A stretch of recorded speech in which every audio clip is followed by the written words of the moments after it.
Последните анализи на водата за пиење во виничките села Трстија и Градец направени од Центарот за јавно здравје од Кочани покажуваат дека истата е исправна и дека може да се употребува.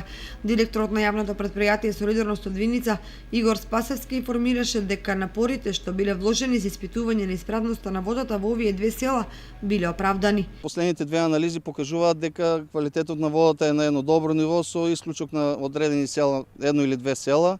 Меѓутоа, во тие населени места каде што не е на добро ниво квалитетот на водата, за одржувањето се грижи местната заедница, додека во оние населени места кои што одржувањето на водоводната линија е под наша ингеренција, секогаш анализите се добри, да кажеме, освен во периоди кога имаме поплави или поголема појава на врнежи, тогаш во пролетните периоди имаме некои, да кажеме, делумно исправни анализи, меѓутоа со инвестицијата на општина Виница и набавката на хлоринаторите за автоматско хлорирање на водата и сончевите панели на кои што ќе работат тие хлоринатори, нивото на квалитетот на водата за пиење во населените места се подигна на доста големо ниво. Спасовски најавува нови инвестициони вложувања во делот на водоснабдувањето за овие две населени места во Виничката општина.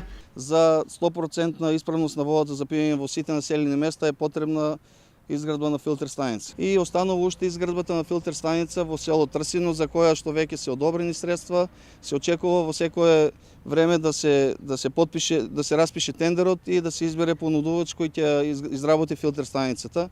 И со тоа ќе се реши долгогодишниот проблем кој што го имаме во пролетниот дел од сезоната со квалитетот на вода. Проблемот со обезбедувањето на вода за пиење во овие две села до пред известно време се решаваше со цистерни.